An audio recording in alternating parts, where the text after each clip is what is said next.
नमस्कार मित्रों, आप सभी का कुछ बातें बातें में स्वागत है दोस्तों। दोस्तों आपसे रिक्वेस्ट है अगर वीडियो अच्छी लगती है तो कृपया like, share, subscribe and comment ज़रूर करें। दोस्तों आज का जो टॉपिक है वो ये टॉपिक है कि अदानी के पीछे सब लोग क्यों पड़े हुए हैं हाथ धो के, ठीक है? चाहे वो कांग्रेस है, चाहे मीडिया है, चाहे पॉलिट जो भी है जितने भी अपोज़िशन में हैं, ठीक है? एनजीओ सब उनके पीछे पड़े हुए हैं, ठीक है? क्यों पड़े हुए हैं? और कारण क्या है इसके पीछे? जबकि अगर आप देखें, तो जितने भी लोग इनके पीछे पड़े हुए हैं, जब उनको उनके खुद के राज्य में इन्वेस्टमेंट चाहिए होता है, तो वो फूल-माला लेके अदानी का स्वागत करते हैं। भई आइए हमारे यहाँ स्टेट में इन्वेस्ट कीजिए, हमारे ये चीज़ डेवलप कर दीजिए, ये सोलर प्लांट लगा दीजिए, ठीक है?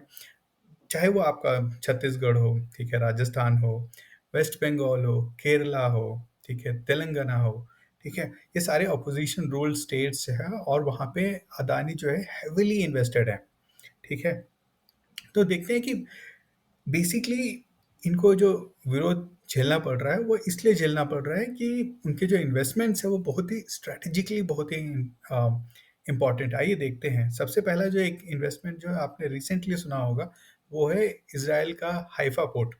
उस पोर्ट को अदानी ने 1.2 बिलियन डॉलर देके उसका मैनेजमेंट ले लिया है। ये जो पोर्ट है अपने आप में बहुत ही ज़्यादा, ठीक है, स्ट्रैटेजिकली और बिज़नेस वाइज़ बहुत ही ज़्यादा इम्पोर्टेंट है। उसके बाद आपका कोलंबो का एयरपोर्ट है। बेसिकली उस एयरपोर्ट को चाइना ने डेवलप किया, ठीक है, बनाया-वनाया वहाँ पे पोर्ट सिटी भी बनाई बनाई। लेकिन अब जो मैनेजमेंट है क्या बोलते हैं अब ये अडानी के पास है। और ये जानने की चाइना ने जब इसको डेवलप किया, तो वो चाहता था कि उसको ये मैनेज भी वही करेंगे और ये स्ट्रैटेजिकली और मिलिट्री के हिसाब से बेसिकली एक तरह से पोस्ट की तरह वो लोग इसको यूज़ करना चाहते थे। ठीक है? जब आप देखते हैं कि वो कैसे भारत को घेरना चाह रहे हैं, उसके उसके अंतर्गत ये वाला बेसिकली ये पोर्ट आता था। ठीक है? उसके बाद आप जाइए कि इजिप्ट में, ठीक है? इजिप्ट में जो सुएज़ कैनाल है, ठीक है? वहाँ पे इजिप्शियन गवर्नमेंट अदानी को लैंड दे रही है, जिसके तहत वो वहाँ पे जो पोर्ट है उसको डेवलप करेंगे, वहाँ पे इन्वेस्टमेंट्स करेंगे, ठीक है? और एक और ये अगर आप कोई जानता होगा तो ये समझता है कि जो सुएज़ कैनाल के थ्रू अ, बहुत बड़ा, अगर मैं बोलूँ बहुत बड़ा तो बहुत बड़ा जो सप्लाई चेन है सारे कंट्रीज़ के लिए, बहुत बड़ा वहाँ पे बिज़नेस अ, होता है, ठीक है? उसके अलावा अगर आप देखेंगे तो ग्रीस के अंदर भी वहाँ के 2 या 3 पोर्ट्स हैं। वो एक कवाला, वोलोस, अलेक्जेंड्रोपॉली करके 3-4 पोर्ट्स हैं। उसको डेवलप करने के लिए अडानी फ्रंट रनर है, ठीक है? ये भी एक काफ़ी अपने आप में स्ट्रैटेजिकली है, ठीक है? इम्पोर्टेंस रखता है। उसके अलावा अदानी को म्यांमार में पोर्ट मिला, ठीक है? बांग्लादेश में भी काफ़ी इम्पोर्टेंट प्रोजेक्ट वहाँ पे मिला है। तो बेसिकली चाइना जो है वहाँ पे एक पोर्ट को मैनेज करता है। उसी के साथ-साथ में जो है बांग्लादेश ने अडानी को भी एक पोर्ट दिया हुआ है। उसके अलावा जो है तंज़ानिया में, वहाँ पे भी अडानी जो है वहाँ के एक पोर्ट को वो भी डे वहाँ पे भी डेवलप कर रहे हैं, ठीक है?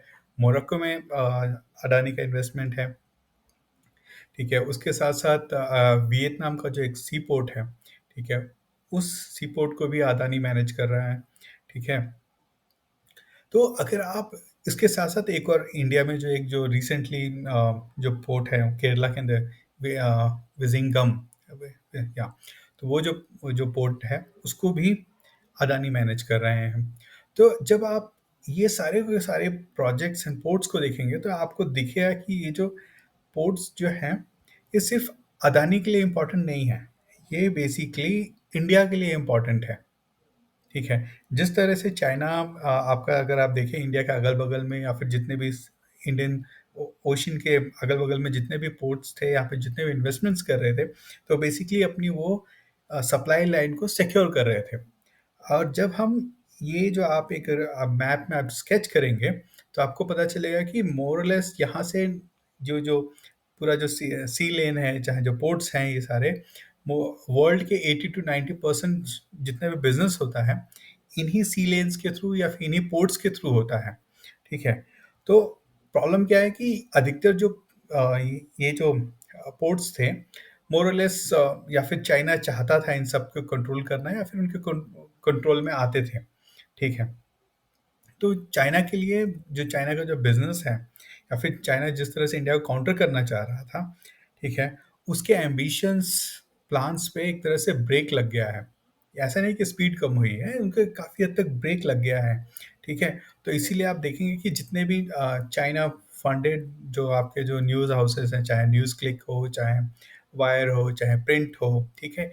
ये सब के सब एक मैलिशियस कैंपेन चला रहे हैं। ठीक है। उसके साथ-साथ आप देखिए कि हमारा जो कांग्रेस ये लोग कांग्रेस और अपोज़िशन पार्टीज़ भी हैं, ठीक है? वो भी एक तरह से उनको लग रहा है कि भई हमें उनको भी कहीं न कहीं ऐसा है कि अगर कांग्रेस को फंडिंग आ रही है, जैसे कि बेसिकली सीधे-सीधे तो अभी उतनी उनकी फंडिंग नहीं मिल रही है, लेकिन घुमा-फिरा के जो फंडिंग जो भी उनको मिल रही है, वो कहीं न कहीं इन मुद्दों के पे ही मिल रही है। इसीलिए अगर आप देखेंगे कि कांग्रेस पिछले 2-3 सालों से, ठीक है, अडानी, अडानी, अडानी, अडानी यही किए जा रहा है, ठीक है? इससे पहले वो राफ़ेल को कर रहे थे कि राफ़ेल फाइटर जेट में इतना घोटाला हुआ, ये सब हुआ। तो बेसिकली ये कहीं न कहीं चाइनीज़ इंटरेस्ट को हर्ट कर रहा है, ठीक है? उसके साथ-साथ अगर आप देखेंगे कि तो घुमा-फिरा के अगर आप देखेंगे, तो ये जो है यूएस के इंटरेस्ट और यूएस एंड यूरोपियन इंटरेस्ट को हर्ट कर रहा है क्योंकि जितना भी इन्वेस्टमेंट हुआ है चाइना के अंदर, ठीक है? उसमें से बहुत बड़ा पार्ट जो है, वो आपका यूएस और यूरोप के कंट्रीज़ ने किया है वहाँ पे चाइना में इन्वेस्टमेंट या फिर उनकी कंपनीज़ ने किया है। तो घुमा-फिरा के जो अगर लॉस होता है, ठीक है, चाइनीज़ कंपनीज़ को, तो वो लॉस बेसिकली एक तरह से आप बोलेंगे कि यूएस बेस्ड कंपनीज़ या फिर यूरोपियन कंपनीज़ को हो रहा है। और एक और बात समझने की ज़रूरत है, जब भी कोई कंट्री कहीं पे स्ट्रैटेजिकली रहना चाहता है, तो वो खुद अपनी आर्मी या फिर ऐसे करके नहीं जाता है, ठीक है? वो बेसिकली अपनी कंपनीज़ के थ्रू ही जाता है। चाहे इंडिया में आप देख लीजिए अडानी हो गया, चाहे ओएनजीसी हो गया, चाहे रिलायंस हो गया, बेसिकली इनके थ्रू ही वहाँ पे इन्वेस्टमेंट होगा, इनके थ्रू ही वहाँ पे इन्फ्लुएंस होगा। लेकिन क्या है कि सरकार जो है उनको क्या बोलते हैं बैकअप देती है, उनको पीछे से सपोर्ट देके रखती है। चाहे वो इसीलिए आप देखेंगे कि जब भी कभी यूएस का कोई बहुत बड़ा नेता आता है, ठीक है, प्रेसिडेंट हो गया, चाहे कहीं पे भी, कहीं का भी, तो उनके साथ-साथ एक डेलीगेशन भी आती है और उस डेलीगेशन के अंदर बिज़नेसमैन रहते हैं, बिज़नेस हाउसेस के रिप्रेजेंटेटिव्स रहते हैं। तो इसी तरह से यहाँ पे भी हो रहा है, ठीक है। तो ये बेसिकली एक चीज़ कहने का है कि जो यहाँ पे जो उनका ऑपोज़िशन भी कर रहे हैं, वो उनका ऑपोज़िशन उनके पैसे से नहीं है। बेसिकली अ, प्राइमरली उनके इन्वेस्टमेंट्स कहाँ पे हो रहे हैं, उसके ऊपर है और ये कहीं न कहीं जो ये ऑपोज़िशन कर रहे हैं, जिस तरह से ये लोग अडानी-अडानी चिल्ला रहे हैं, वो कहीं न कहीं इंडिया के जो स्ट्रैटेजिक इंटरेस्ट्स हैं, उनको भी ये लोग इनडायरेक्टली टारगेट कर रहे हैं। बेसिकली मेन पॉइंट तो वही है। तो ये लोग मोदी के हेट के चक्कर में इंडिया के इंटरेस्ट को हर्ट कर रहे हैं। तो मेरा तो कहना यही है कि इनको जितना जल्दी उससे हटेंगे तो उतनी अच्छी बात है। और दोस्तों अभी के लिए फ़िलहाल तो अभी इतना ही। अभी आगे मिलते हैं, आगे वीडियोज़ बनाते रहेंगे। तो कृपया वीडियो को लाइक, शेयर एंड सब्सक्राइब ज़रूर करें। धन्यवाद दोस्तों।